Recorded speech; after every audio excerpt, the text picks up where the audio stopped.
Good.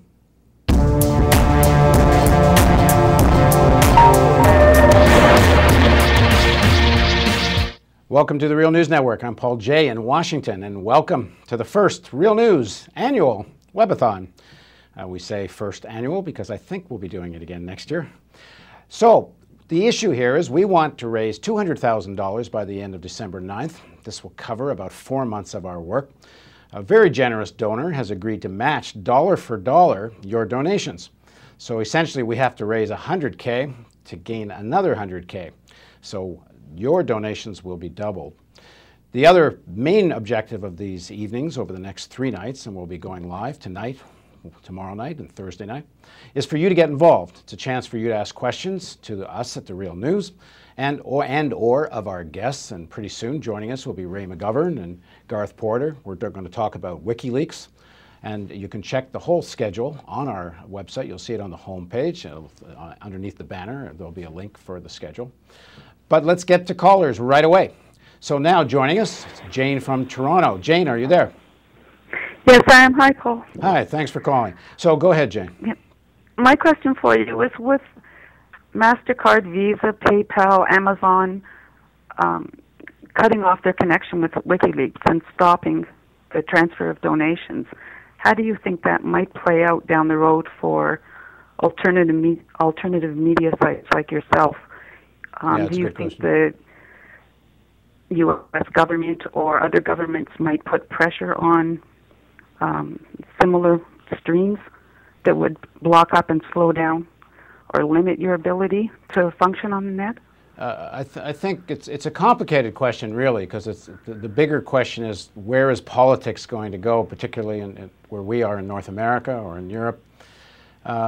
Right now, people are already dealing with these kinds of issues in, say, China or Iran or some other countries where you have very overt internet censorship and internet control. There's a lot of efforts being made to go there already here in the United States, especially post-Patriot Act. I think something specific about WikiLeaks is because they essentially broke down non-journalistic barriers. In a sense, you could say the information was quote-unquote stolen or leaked at a scale that has never been seen before. That sort of created a situation where they're trying to figure out in these countries like North America and Europe how to crack down in a situation that they've never had to before. They've dealt with leaks, on a much smaller scale to a newspaper. And sometimes they do go after newspapers and journalists, and and some journalists have gone to jail refusing to give up sources. In the longer term, we are also going to have to face up to the issue of perhaps needing some other kind of servers in other parts of the world.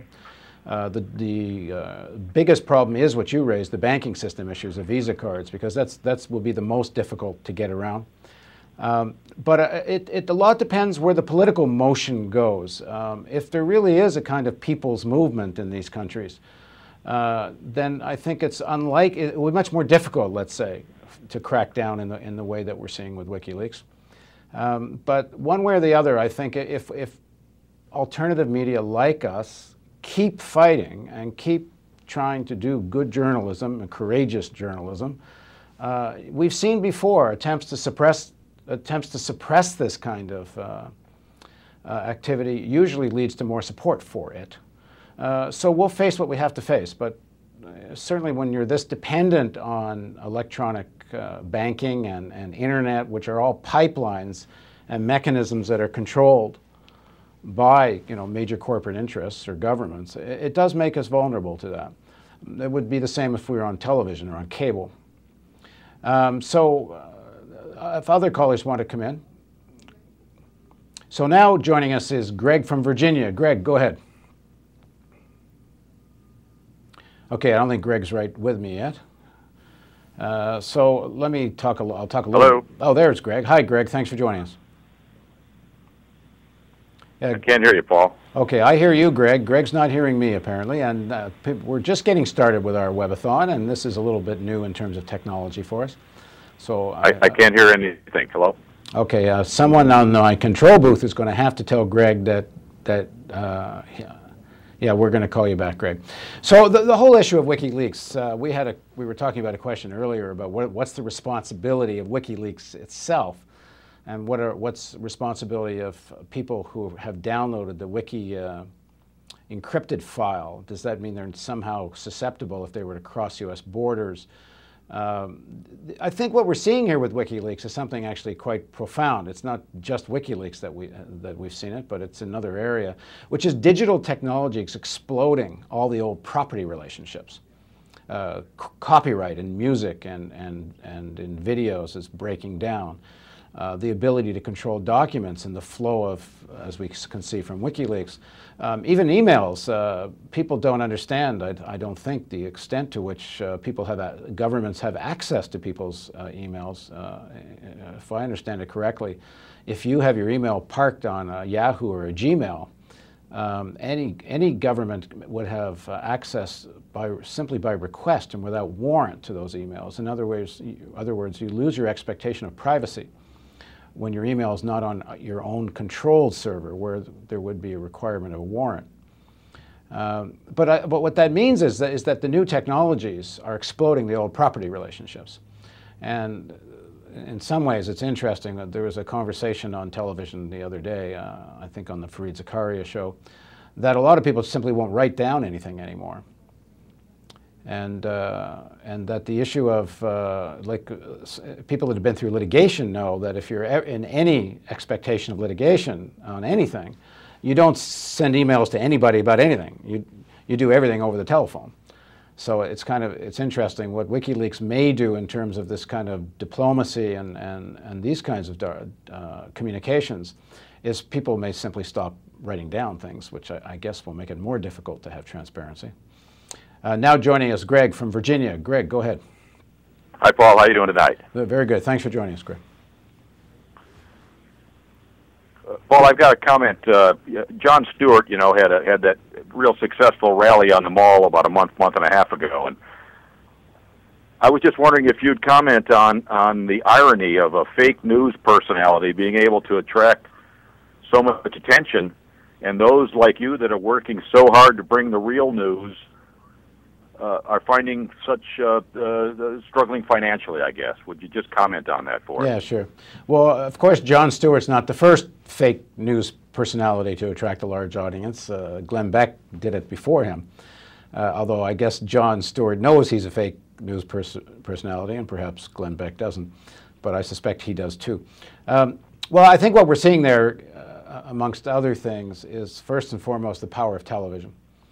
While the internet is growing in significance, I think right now only a television personality could attract those kinds of crowds. I was talking to someone the other day who's very involved in social media, and he was talking about how the Tea Party movement was able to gain so much strength, without really even having a website that people visited, mostly through social media, Facebooks and emails and some real world gatherings, but no real centralized web presence. And I said, yeah, maybe they did it through social media, but they also had a television network. And television is still where the mass audience is, which is very important for us. That in this coming year, 2011, I think we really have to break onto television in a big way. And especially, I think, with the recession coming, the growth of digital, old TV, web convergence that we've all been waiting for, which you're seeing happening now with Apple TV and other forms of ways of getting broadband signals onto your living room television set.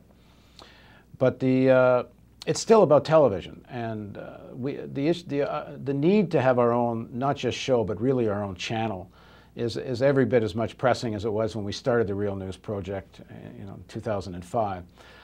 In fact, I think it's going to be easier to get on now than back then. With digital TV, there's a lot more channels available. Our big issue is how to monetize this. Donations are an important part of the revenue stream, but it's not enough. And so we're working on some ways to do some kind of merchandising that will have to do with merchandising green, fair trade, union-made products, so that we can combine a revenue and a merchandising model to monetize television traffic. But the other thing about the Stewart show, I think and why Stewart was successful is he had a pretty easy message to take, and he had a television platform to do it. But perhaps later in the evening we can talk a little bit more if someone wants to ask a question about this, is this whole issue of one nation.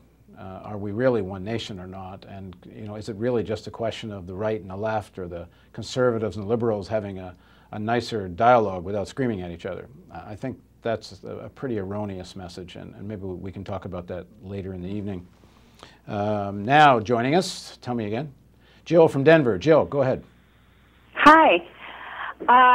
Okay.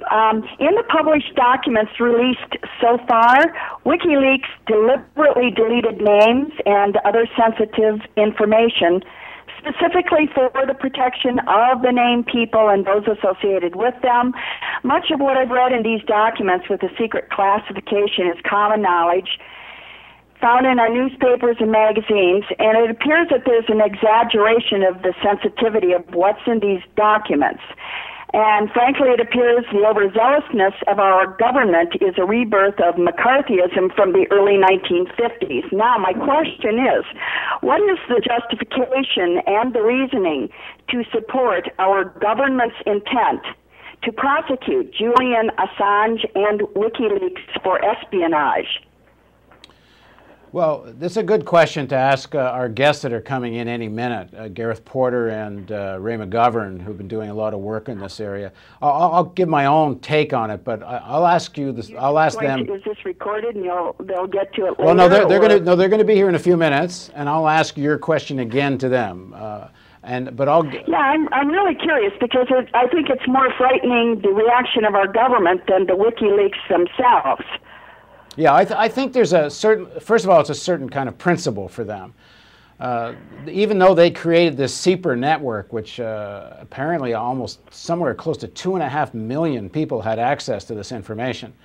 So they would have to have thought that if you have 2.5 million people having access, it's likely to leak. It doesn't seem such a stretch that they should think it should happen. But there is stuff in there. I'm losing you.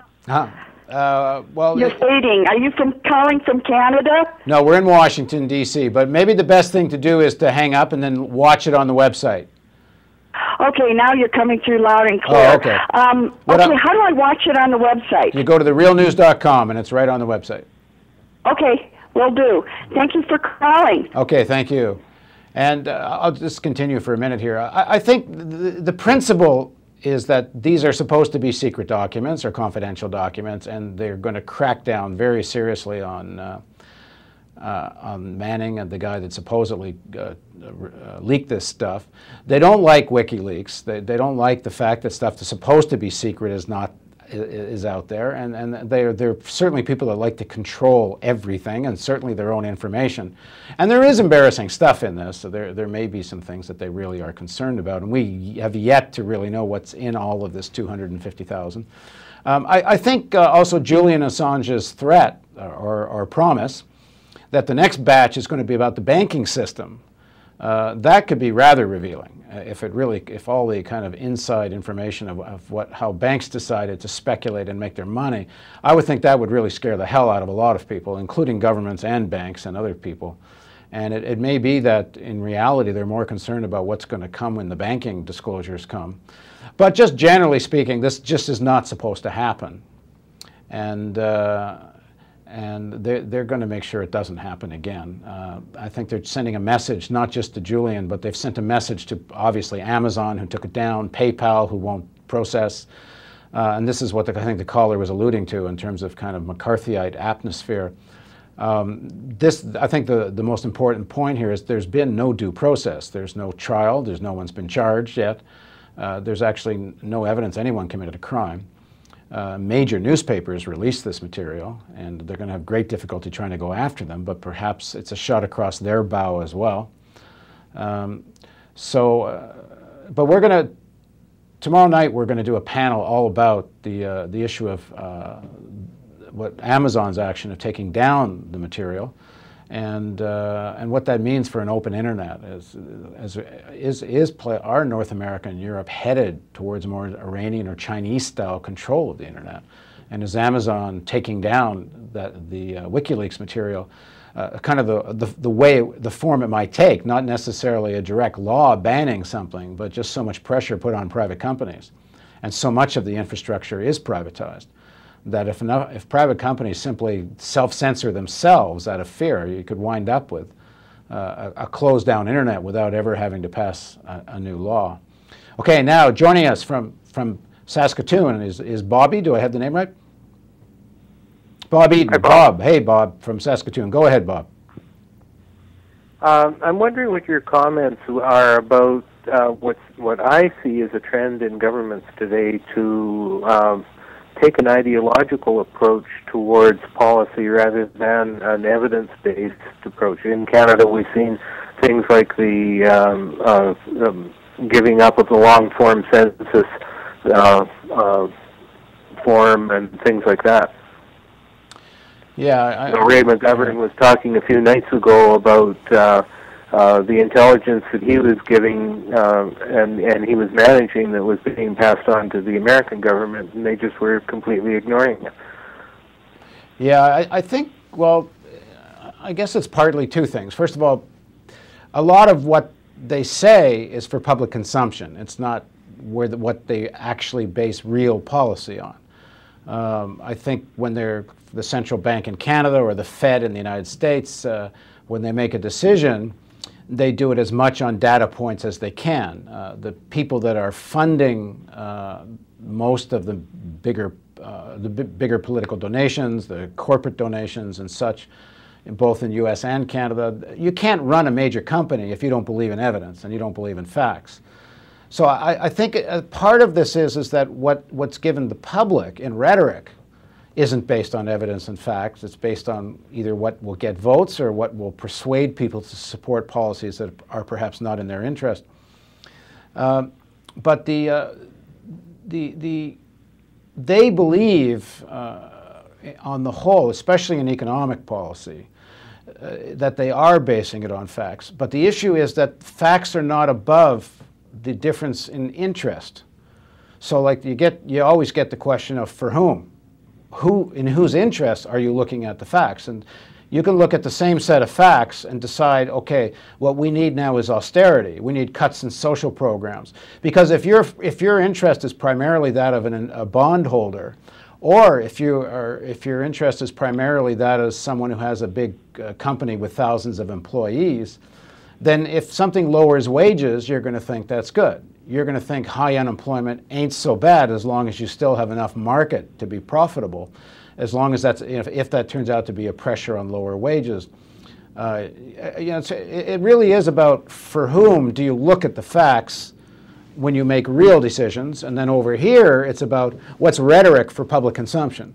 And this is the biggest problem, I think, in the whole discourse about public policy, is that we don't face an obvious fact, and this is the number one fact that media and politicians in general don't want to discuss. And that fact is, this, in the United States as an example, they love to say this is one nation. Well, anyone knows this isn't one nation if you look at it. The elites certainly know this is a class society, and even in elections in both countries, people will talk about the middle class. People who watch the real news have heard me say this before. If you've got a middle, then you got a lower and you got an upper, which means you're in a class society. So there's no set of facts independent from whose interest do you want to assess the facts from. And that's what doesn't get talked about openly in the media or in news. And that's what we're trying to do at the Real News. I mean, truth is, I think, if a billionaire wants to look at this set of facts and come to this conclusion, what we need is austerity and so on, I mean, why shouldn't they? That's their interest. It's just about time the rest of us looked at these set of facts and decided what's in our interest.